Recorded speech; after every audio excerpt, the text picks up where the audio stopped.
बिस्मिल्लाहिर्रहमानिर्रहीम। अस्सलाम वालेकुम। आज हम स्टार्ट करेंगे second year chemistry chapter number 2। Chapter number 2 की नाम जो है हमारे पास chemistry of outer transition elements. Outer transition, ये जो हमारे पास वर्ड आता है आउटर ट्रांजिशन, यहाँ से हमें पता चलता है कि आउटर ट्रांजिशन होता क्या है। हम ट्रांजिशन एलिमेंट पढ़ चुके हैं पीरियोडिक टेबल में। अगर हम पीरियोडिक टेबल निकालें, अगर हम पीरियोडिक टेबल निकालें तो हम ऑलरेडी पढ़ चुके हैं। ये एस ब्लॉक है, ये पी ब्लॉक है, ये डी ब्लॉक है and this one is F block. ये हम ऑलरेडी पढ़ चुके हैं। लेकिन ट्रांजिशन एलिमेंट्स जो होते हैं वो बी फैमिली कहलाती है और डी ब्लॉक वाले एलिमेंट्स और एफ ब्लॉक वाले ट्रांजिशन एलिमेंट्स कहलाते हैं। लेकिन ट्रांजिशन एलिमेंट्स के अंदर अगर हम गौर करें, ये जो पार्ट है ना, ये स्कैंडियम से लेके जिंक तक, ये वाला जो पार्ट है ये है ट्रांजिशन एलिमेंट्स। ये वाला भी ट्रांजिशन एलिमेंट्स में आता है क्योंकि लैंथेनाइट और एक्टिसाइड सीरीज़ इस तरफ आएंगी। जो पिंक पोर्शन है वहीं पर ही लैंथेनाइट और एक्टिसाइड सीरीज़ आती हैं। अगर हम देखें सिर्फ ट्रांजिशन एलिमेंट्स को, क्योंकि ट्रांजिशन एलिमेंट्स में डी ब्लॉक भी आता है और एफ ब्लॉक भी आता है। वो किस तरह के, इसी के अंदर ही इसके फोर्थ पीरियड से स्टार्ट होता है हमारे पास। फोर्थ पीरियड है ये, फोर्थ पीरियड से स्टार्ट होता है हमारे पास ट्रांजिशन एलिमेंट्स। लेकिन जो हमारा फिफ्थ सिक्स पीरियड जो है ये लैंथेनाइट्स और एक्टिसाइड सीरीज़ इसी के अंदर है। तो अंदर वाली चीज़ क्या कहलाती है? इनर। और बाहर वाली चीज़, ये ट्रांजिशन एलिमेंट बाहर की तरफ है, ये बाहर वाली चीज़ क्या कहलाती है? आउटर। जब भी इसको नाम दिया गया है ये वाले पार्ट को आउटर ट्रांजिशन एलिमेंट्स। जो भी एलिमेंट्स मैंने ब्लैक से लिखे हैं ये सब आउटर ट्रांजिशंस हैं।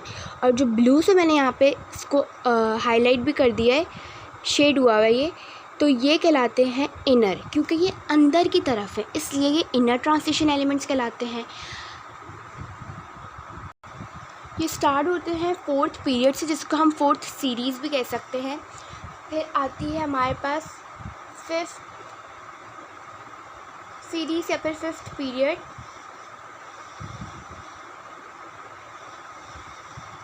सिक्स्थ पीरियड में क्या है कि हमारे पास सिक्स पीरियड के अंदर ही लैंथेनाइट्स और एक्टिसाइड्स सीरीज़ 7 में आ रही है और लैंथेनाइट सीरीज़ 6 पीरियड में आ रही है। ये अंदर की तरफ है इसलिए ये इनर कहलाती हैं। अब हम तो आउटर पढ़ रहे हैं, ये इनर वाली को नहीं पढ़ रहे, हम पढ़ रहे हैं आउटर वाली को, बाहर की तरफ वाली को पढ़ रहे हैं।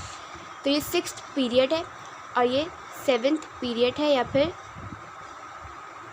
सीरीज़ है। ये क्लियर हो गई बात। ये था ग्रुप डी।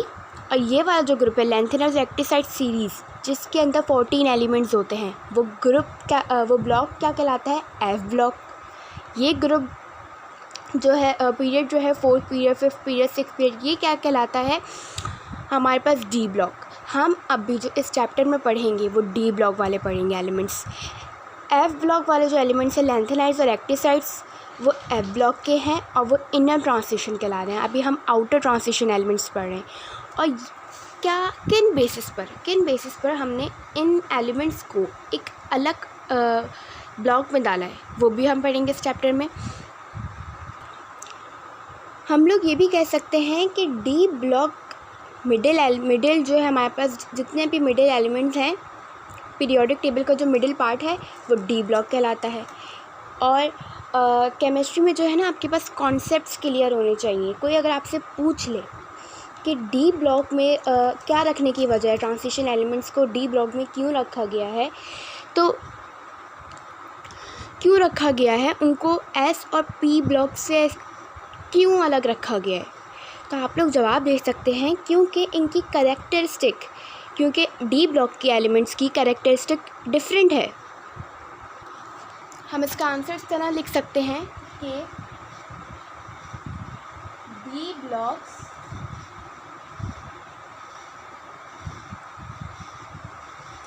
एलिमेंट्स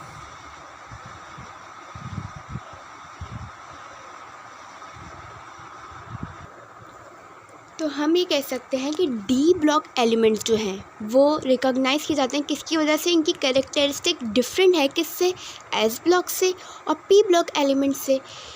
अब इनकी कैरेक्टरिस्टिक इन अ वे किस तरह डिफरेंट है, ये बहुत वाइडली यूज़ होते हैं केमिकल इंडस्ट्रीज़ में। क्यों यूज़ होते हैं उसका भी रीज़न आ सकता है। ये बहुत इंपॉर्टेंट रीज़न है कि डी ब्लॉक एलिमेंट्स में क्यों रखे गए हैं, इनको एस ब्लॉक में क्यों नहीं रखा गया, या फिर पी ब्लॉक से इतने डिफरेंट क्यों हैं, एस ब्लॉक से इतने डिफरेंट क्यों हैं ये ट्रांजिशन एलिमेंट्स।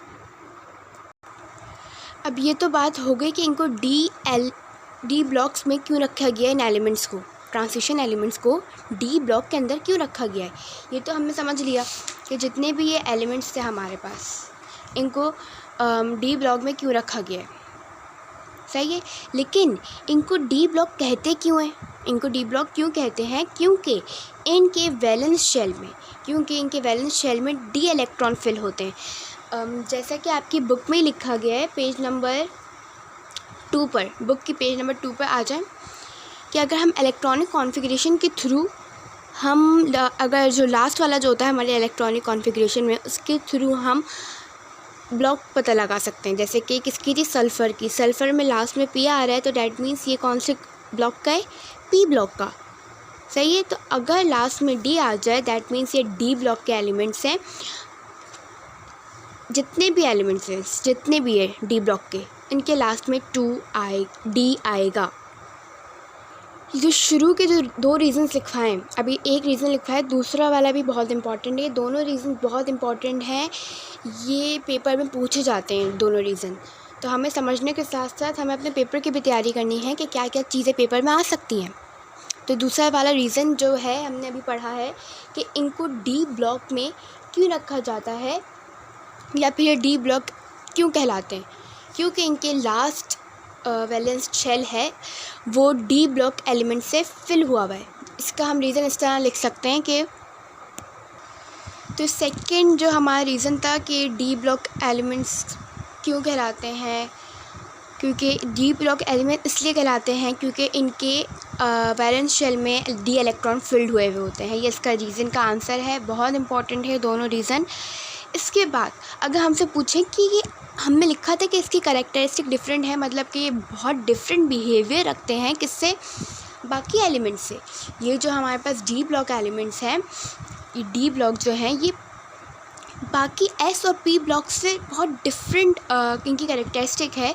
इन अ वे किस सेंस में डिफरेंट है, तो हमारे पास उसका भी आंसर होना चाहिए, क्योंकि ये अलॉय फॉर्मिंग होते हैं D block elements. D block elements का है हमारे पास, डी ब्लॉक एलिमेंट्स जो है हमारे पास अलॉय फॉर्मिंग होते हैं और ये कलरफुल होते हैं। अगर इनका रिएक्शन किसी के साथ भी हो जाए, अगर ये रिएक्ट करेंगे तो ये एक कलर वाला रिएक्शन बनाएंगे, कलरफुल रिएक्शन होगा एस कंपेरेटिवली एस और पी ब्लॉक से। अगर हम एस ब्लॉक का रिएक्शन देखेंगे तो इनका कलरलेस रिएक्शन होता है। लेकिन transition element D block elements अगर ये रिएक्शन करेंगे तो इनका कलरफुल रिएक्शन होगा। ये एक हमारे पास पॉइंट हो गया। दूसरा पॉइंट क्या है, ये अलॉय फॉर्मिंग होते हैं। तीसरा पॉइंट ये है कि शाइनी होते हैं, मेटेलिक होते हैं, शाइनी लस्टर इनका फॉर्म्ड हो जाता है, मेटेलिक लस्टर फॉर्म होता है और एज अ कैटलिस्ट के तौर पे यूज़ होते हैं। एज अ कैटलिस्ट के तौर पर किस तरह से, for example zinc catalyst, vanadium pentoxide ये हमने कॉन्टैक्ट प्रोसेस में यूज़ किया था। तो ये as a catalyst widely use होते हैं। जब भी हम लोग इसको बहुत सारी अपनी इंडस्ट्री में हम देखेंगे कि बहुत ज़्यादा ट्रांजिशन एलिमेंट्स का यूज़ होता है। अलॉय फॉर्मिंग होते हैं और मैग्नेट को अट्रैक्ट करते हैं, मैग्नेटिक बिहेवियर होता है इनका और इलेक्ट्रिसिटी कंडक्ट करने वाले होते हैं, बहुत हार्ड होते हैं, शाइनी होते हैं। अब हम इनके वो लिखेंगे इंडस्ट्रियल यूज़। फिर ये जो तीसरा पॉइंट है हमने इसमें लिखा है कि अलॉय फॉर्मिंग होते हैं, ये कलरफुल होते हैं। मैं आपको बताया किसी भी अगर हम एसपी का रिएक्शन करें तो ये कलरलेस रिएक्शन होता है, लेकिन जब हम डी ब्लॉक का किसी के साथ रिएक्शन करवाते हैं तो ये कलरफुल रिएक्शन होता है और मैग्नेटिक बिहेवियर, मैग्नेट को अट्रैक्ट करते हैं अपनी तरफ के as use as a catalyst क्या होते हैं? कैटलिस्ट या तो स्पीड अप करते हैं रिएक्शन को या तो स्लो डाउन करते हैं। जैसे कि मैं आपको बताया था वेनेडियम पेंटाऑक्साइड, जहाँ हमारे पास ट्रांजिशन एलिमेंट्स है। ट्रांजिशन एलिमेंट्स में फोर्थ पीरियड में है vanadium pentoxide as use as a catalyst in contact process, जो हम फर्स्ट चैप्टर में पढ़ चुके हैं। जिंक भी हमारे पास अक्सर यूज़ होता है कैटलिस्ट के तौर पर। तो यूज़ जैसे कैटलिस्ट होते हैं, मेटालिक होते हैं, शाइनी अपीयरेंस इनकी होती है और बहुत हार्ड होते हैं, जिसकी वजह से ये एस और पी ब्लॉक से डिफरेंट कैरेक्टरिस्टिक रखते हैं। डिफरेंट हैं एस और पी ब्लॉक से, किस वजह से? इन वजूहात की वजह से। आई होप आप लोग को वीडियो समझ में आई होगी। अगर आप लोग को मेरी वीडियो अच्छी लगती है तो चैनल को सब्सक्राइब और वीडियो को लाइक ज़रूर कीजिएगा। It really means a lot. Thank you so much. अल्लाह हाफ़िज़।